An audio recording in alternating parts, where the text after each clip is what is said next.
Hi everyone, எல்லாருக்கும் வணக்கம். இன்னைக்கு போட் சவுண்ட் பாரோட பவர் சப்ளை தான் பார்க்க போகிறோம். கஸ்டமர் இது மட்டும் கொரியர் அமைச்சிருக்காரு. ஸோ இதுதான் டால்பி அட்மாஸ் சவுண்ட் பார். இதோட பவர் சப்ளை பஸ்ட் ஆயிடுச்சு, எனக்கு வந்து பவர் ஆன் ஆகலன்னு இதை மட்டும் கொரியர் அமைச்சிருக்காரு.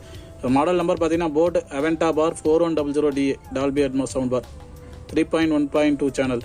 ஸோ இதோட பவர் சப்ளை பார்த்தீங்கன்னா இந்த இடத்துல நம்மளுக்கு இங்கே இருக்குது பாருங்கள். ஃபியூஸ் வந்து பானாக இருக்குது தெரியும். இந்த என்டிசி பாருங்கள் பஸ்ட் ஆகிருக்கு. ஸோ இது ப்ளஸ் மாஸ்பெட்டு இது எல்லாமே கம்ப்ளீட்டாக செக் பண்ணோம். பிரிட்ஜ் ரெக்டிஃபையர் எல்லாமே இது ஓப்பன் பண்ண தான் என்னென்னு தெரியும். ஸோ இதை ரிமூவ் பண்ணிவிட்டு நம்ம செக் பண்ணலாம். ப்ளஸ் இன்னொரு விஷயம் என்னென்னா, என்னால் அதிகமாக வீடியோ போட முடியாது. காரணம் வீடியோ நிறைய எடுத்துட்டேன், அது எடிட் பண்ணுறதுக்கு டைம் இல்லை. இன்னொரு விஷயம் வந்து ஸ்பேர் கிடைக்காம ரொட்டேஷனாக எடுத்து அட்டன் பண்ணதாக இருக்குது. இப்போது எக்ஸாம்பிள் எப்படி பார்த்தீங்கன்னா, ஒரு செட்டை அட்டன் பண்ணுறேன்னா அது ஒரு 10 to 12 டேஸ்க்கு மேலே மினிமம் அவ்வளோதான் ஆகுது. அதுக்கு மேலே தான் ஆகுது, அதுக்கு கம்மியாக ஆகிறதுல ஒரு ஸ்பேரம் இப்போ வரதுக்கு கொரியர் வரதுக்கு. ஸோ அந்த மாதிரி கேப் எடுத்து அட்டன் பண்ணும்போது அதோட வீடியோ கண்டினியூஷன் சரியில்லை. அதனால நிறைய வீடியோ ட்ராப் பண்ணிடுறேன். ப்ளஸ் எடுத்ததும் இன்னும் எடிட் பண்ணாமல் அப்படியே வச்சுருக்கேன். மெமரியும் ஃபுல்லாக இருக்குது. ஸோ இதில் இன்னொரு விஷயம், நான் வந்து இன்னொரு மொபைல் வாங்கிட்டேன். ஸோ இது வந்து இப்போ ஆன்லைன் கிளாஸுக்காக நான் ப்ரிப்பேர் பண்ணிகிட்ருக்கேன். இப்போ நிறைய பேர் கிளாஸ் எடுக்கணும்னு சொல்லி கேட்டிங்களா, பேசிக்லேருந்து தியரி ப்ளஸ் ப்ராக்டிக்கல். ஸோ இது ரெண்டுத்தையும் வந்து நம்ம கவர் பண்ணுற மாதிரி ஒரு கிளாஸ் எடுத்து அப்லோட் பண்ணலாம். அது வந்து நம்ம தனியாக கீப்பப் பண்ணலாம் அப்படின்றதுக்காக இன்னொரு மொபைல் வாங்கியிருக்கேன். ஸோ இதுக்கப்புறம் நீங்கள் அதிகமாக வீடியோ பார்ப்பீங்க, இந்த மாதிரி கிளாஸ் வீடியோவும் பார்ப்பீங்க.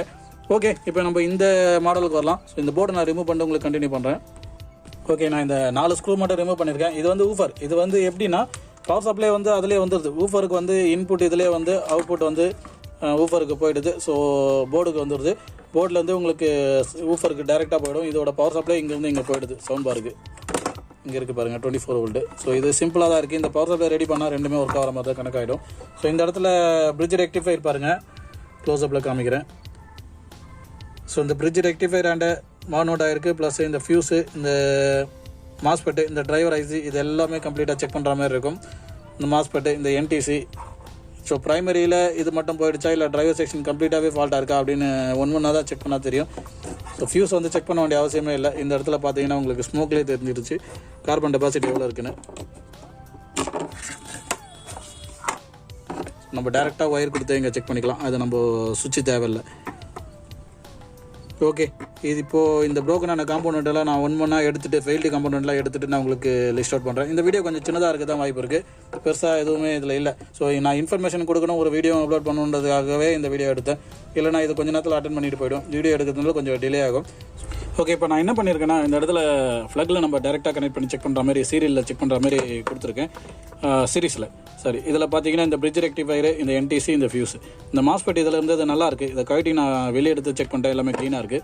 ஸோ இந்த பிரிட்ஜ் ரெக்டிஃபையர் உங்களுக்கு செக் பண்ணி காமிக்கிற மாதிரிங்க. மீட்டர் கண்டினியூட்டி மோடில் தான் இருக்குது. ஸோ உங்களுக்கு பார்த்தா தெரியும், டச் ஷார்ட்டு கம்ப்ளீட்டாக ஷார்ட் ஆகிருக்கு. இதை நம்ம வெடிச்சு போயிருக்கு. இதை நம்ம டெஸ்ட் பண்ண வேண்டியதே இல்லை. இது என்ன நம்பர்னால் 10D9. ஸோ இது 1.5 amps fuse, box fuse. So இதுவும் ஓப்பன் தான். ஸோ இது ஓப்பன். நான் இதுக்கு 3க்கும் ரிப்ளேஸ்மெண்ட் எடுத்து வச்சுட்டேன் ஆல்ரெடி. ஸோ இது செக் பண்ணும்போது, வெளியே எடுக்கும்போதே இதுக்கான எல்லாமே எடுத்து வச்சுட்டேன்.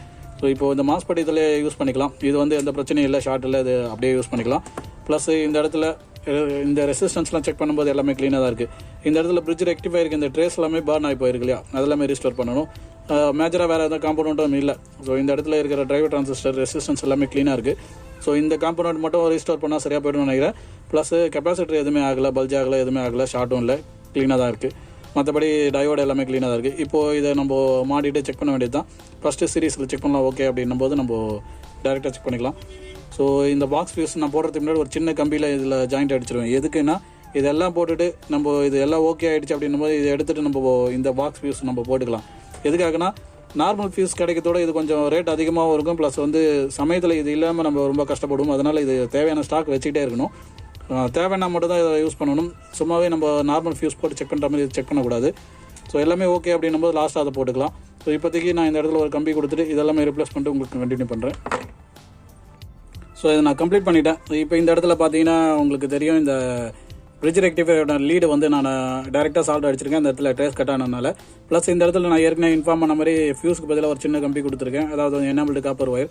ஸோ அது ஃபியூஸ் வந்து ஓகே ஆகிடுச்சுன்னா நம்ம மாற்றிக்கலாம். மற்றபடி மற்றதெல்லாம் ரீஸ்டோர் பண்ணிட்டேன். அதே மாஸ்பெட், அதே எல்லாம் ப்ளஸ் டீட்டெயில் எல்லாமே.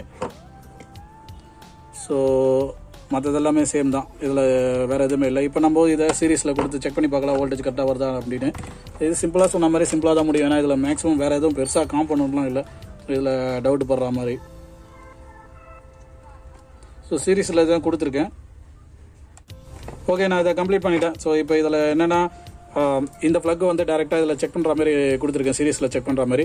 ப்ளஸ் இதில் பாருங்கள், நம்ம பிரிட்ஜ் ரெக்டிஃபையர் ஏற்கனவே அந்த லீடில் இதை அட்ஜஸ்ட் பண்ணி கொடுத்துருக்கேன் இந்த பர்ன் ஆனதுனால. ஸோ மற்றபடி மற்ற என்டிசி இந்த ஃபியூஸுக்கு பதிலாக ஆல்ரெடி ஒரு லீடு ஒன்று கொடுத்துருக்கேன். இது எனபிள்டு காப்பர் ஒயர் தான்.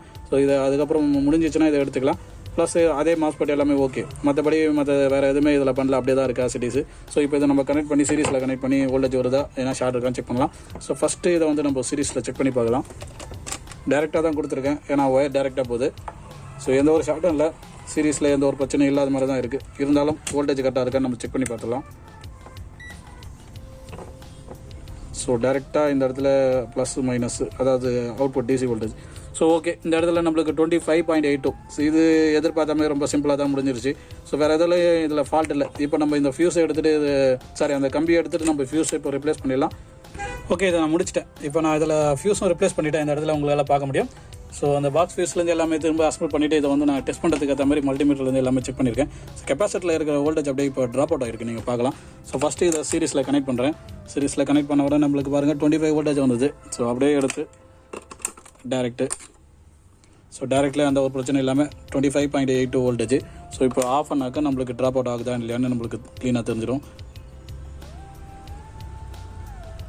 ஸோ இனிஷியலாக நம்ம டிசி செக்ஷனை பொறுத்த வரைக்கும் இந்த கெப்பாசிட்டியில் இருக்கிற வரைக்கும் அது புஷ் பண்ணிகிட்டே இருக்கும். ப்ளஸ் இதில் ட்ரை அவுட் ஆகிடுச்சுன்னா அதுக்கப்புறம் இதில் வந்து நம்மளுக்கு கொஞ்சம் கொஞ்சமாக ட்ரை அவுட் ஆகும். ஏன்னா இந்த இடத்துல 3 கெப்பாசிட்டர் கொடுத்துருக்காங்க. ஸோ இது எதுக்குன்னா வந்து சர்ஜை வந்து தாங்கிறதுக்காக இந்த மாதிரி 3 கெப்பாசிட்டர் ஸ்டாக் பண்ணியிருக்காங்க. ஏன்னா சப்வூஃபருக்கு ப்ளஸ் எல்லாத்துக்குமே பவர் வேணும் இல்லையா, அதனால் வந்து ஹை பவர் ஆம்பரேஜ் அதிகமாக இருக்கிறதுக்காக உங்களுக்கு அந்த மாதிரி கொடுத்துருக்காங்க. ஸோ இது ஓகே. இப்போ இதில் பார்த்தீங்கன்னா இன்னமும் இதில் ஸ்டேபிளாக இருக்குது, எந்த ஒரு பிரச்சனையும் இல்லை. இதை நீங்கள் ஆஃப் பண்ணிகிட்டே இருக்குது. ஸோ எந்த ஒரு ப்ராப்ளம் இல்லாமல் க்ளீனாக இருக்குது. இப்போ திரும்ப ஆன் பண்ணுறேன். ஓகே, இதில் மேஜராக வேறு எதுவும் இல்லை.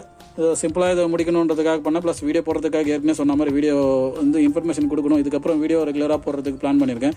ப்ளஸ் இந்த கிளாஸுக்காகவும் பிளான் பண்ணியிருக்கேன். ஆன்லைன் கிளாஸில் இன்ட்ரெஸ்ட் இருக்க எல்லாருமே வந்து எனக்கு வாட்ஸ்அப்லேயும் இல்லை கமெண்ட்லேயும் எனக்கு மென்ஷன் பண்ணுங்கள். நான் நோட் பண்ணிக்கிட்டு அவங்களுக்கு எல்லாம் பிங் பண்ணுறேன். ஸோ தேங்க்ஸ் ஃபார் வாட்சிங். நெக்ஸ்ட் வீடியோவில் பார்க்கலாம். தேங்க்யூ.